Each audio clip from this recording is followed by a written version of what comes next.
کیا واقعی فوت شدہ انسان سے بات کی جا سکتی ہے یا یہ صرف ایک غلط فہمی ہے جس نے لاکھوں لوگوں کو پریشان کر رکھا ہے؟ آج کی یہ ایمان افروز کہانی قرآن و حدیث کی روشنی میں وہ حقیقت بیان کرے گی جو ہر مسلمان کے لیے جاننا ضروری ہے۔ السلام علیکم ورحمۃ اللہ وبرکاتہ۔ آپ دیکھ رہے ہیں جی ایس مغل اسلامک چینل۔ ناظرین کرام، ایک گاؤں میں حمزہ نام کا ایک نوجوان رہتا تھا جس کی اپنی والدہ سے بے حد محبت تھی، لیکن چند سال پہلے ان کا انتقال ہو گیا تھا۔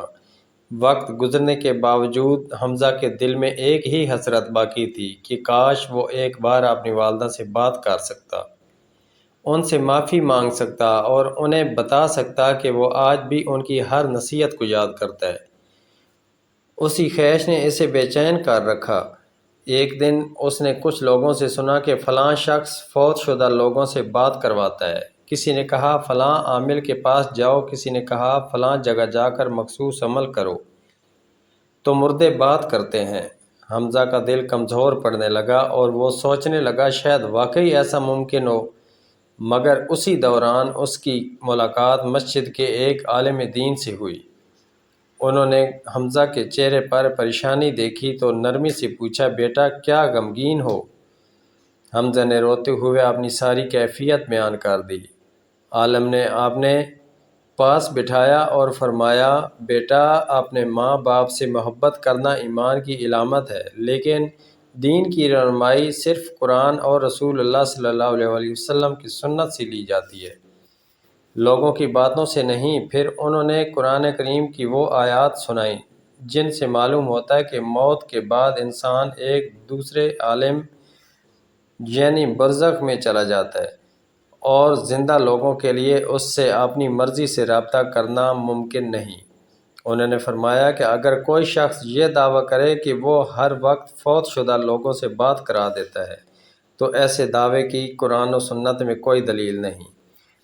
حمزہ خاموشی سے سنتا رہا، اس کی آنکھوں سے آنسو بہتے رہے۔ عالم نے پھر فرمایا، اگر تم اپنی والدہ سے سچی محبت کرتے ہو تو ان کے لیے دعا کرو، ان کی مغفرت مانگو، صدقہ کرو، یہی وہ چیزیں ہیں جو انہیں فائدہ پہنچا سکتی ہیں۔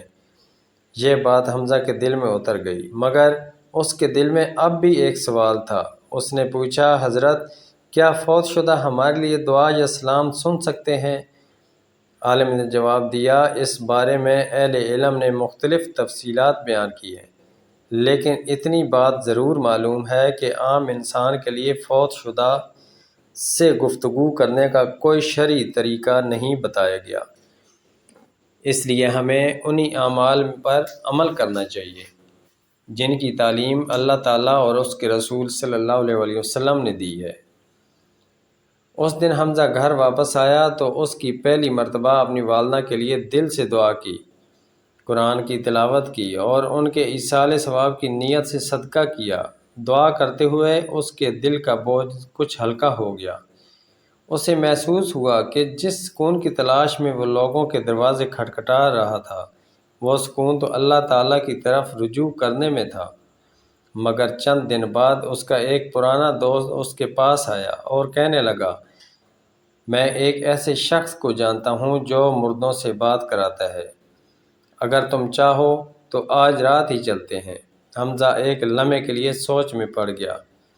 ایک طرف اس کے دل کی پرانی خواہش تھی اور دوسری طرف قرآن و سنت کی وہ نصیحت جو اس نے عالم دین سے سنی تھی۔ اس کے قدم رک گئے، دل میں ایک عجیب کشمکش شروع ہو گئی اور اسی لمحے اس نے اللہ تعالیٰ سے دعا کی، اے اللہ مجھے حق پر ثابت قدم رکھ اور مجھے ہر اس راستے سے بچا جو تجھے پسند نہیں۔ حمزہ نے چند لمحے خاموش رہ کر اپنے دوست کی طرف دیکھا اور نہایت نرمی سے کہا، مجھے معاف کرنا، میں اس راستے پر نہیں جاؤں گا۔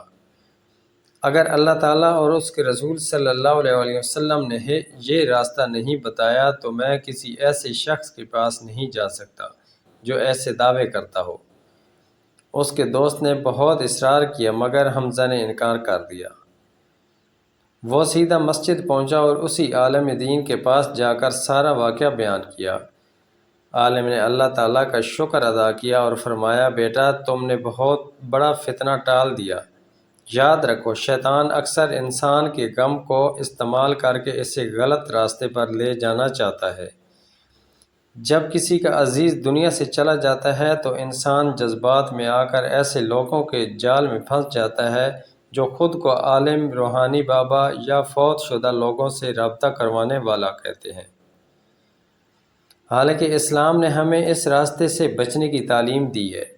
پھر انہوں نے رسول اللہ صلی اللہ علیہ وسلم کی تعلیمات بیان کرتے ہوئے فرمایا کہ جب انسان دنیا سے چلا جاتا ہے تو اس کے اعمال کا سلسلہ ختم ہو جاتا ہے، سوائے ان چیزوں کے جن کا ذکر احادیث میں آیا ہے، جیسے صدقہ جاریہ، نفع دینے والا علم اور نیک اولاد کی دعا۔ یہ سن کر حمزہ کی آنکھوں میں آنسو آ گئے اور اس نے دل میں فیصلہ کیا کہ وہ اپنی والدہ کے لیے ہر روز دعا کرے گا، قرآن کی تلاوت کرے گا اور حسب اطاعت صدقہ کرتا رہے گا۔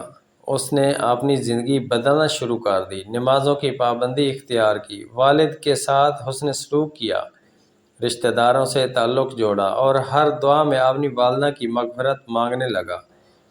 چند مہینوں بعد اس کے دل کا بوجھ پہلے سے بہت ہلکا ہو چکا تھا۔ اسے سمجھ آ گیا کہ اصل محبت یہ نہیں کہ انسان ناممکن راستوں پر بھٹکتا پھرے، بلکہ اصل محبت یہ ہے کہ وہ اپنے فوت شدہ عزیز کے لیے وہ کام کرے جو واقعی اسے فائدہ پہنچائیں۔ ایک دن وہ اپنی والدہ کی قبر پر گیا، سلام کیا، اس کے لیے دعا کی اور خاموشی سے واپس آ گیا۔ اس کے دل میں اب یہ خواہش نہیں رہی تھی کہ وہ ان سے بات کرے، بلکہ اب اس کے دل میں یہ دعا تھی کہ اللہ تعالیٰ انہیں جنت الفردوس میں اعلیٰ مقام عطا فرمائے اور قیامت کے دن انہیں دوبارہ ملا دے۔ ناظرین کرام، یہی ایک مومن کی سوچ ہوتی ہے۔ اسلام ہمیں یہ نہیں سکھاتا کہ ہم غیب کے پیچھے بھاگیں یا ایسے دعووں پر یقین کریں جن کی قرآن و سنت میں کوئی اصل نہ ہو، بلکہ اسلام ہمیں یہ سکھاتا ہے کہ ہم اللہ تعالیٰ پر بھروسہ کریں، اپنے فوت شدہ عزیزوں کے لیے دعا کریں، ان کی طرف سے صدقہ کریں، اگر ان کے ذمہ کوئی حق باقی ہو تو اسے ادا کریں اور ان کے اچھے کاموں کو جاری رکھنے کی کوشش کریں۔ یہی وہ اعمال ہیں جو ان کے لیے نفع بخش ہیں، اور یہی وہ راستہ ہے جو رسول اللہ صلی اللہ علیہ وسلم نے ہمیں سکھایا ہے۔ اگر آج آپ بھی اپنے کسی عزیز کو یاد کرتے ہیں، ان سے بے حد محبت کرتے ہیں اور چاہتے ہیں کہ انہیں فائدہ پہنچے، تو کسی عالم، جادوگر یا ایسے شخص کے پاس جانے کے بجائے اللہ تعالیٰ کے سامنے ہاتھ اٹھائیں، ان کی مغفرت کی دعا کریں، قرآن کی تلاوت کریں، صدقہ کریں اور اپنی زندگی کو نیکیوں سے بھر دیں، کیونکہ یہی سچی محبت ہے اور یہی ایک مسلمان کا راستہ ہے۔ اللہ تعالیٰ ہم سب کے مرحومین کی کامل مغفرت فرمائے، ان کی قبروں کو جنت کے باغوں میں سے ایک باغ بنائے اور ہمیں ہمیشہ قرآن و سنت کے مطابق زندگی گزارنے کی توفیق عطا فرمائے، آمین۔ اگر آپ کو قرآن و حدیث کی روشنی میں ایسی ایمان افروز اور حقیقت پر مبنی کہانیاں پسند آتی ہیں تو ویڈیو کو لائک کریں، اپنے دوستوں کے ساتھ شیئر کریں اور جی ایس مغل اسلامک کو ضرور سبسکرائب کریں تاکہ ایسی مزید سبق آموز ویڈیوز سب سے پہلے آپ تک پہنچ سکیں۔ اللہ حافظ۔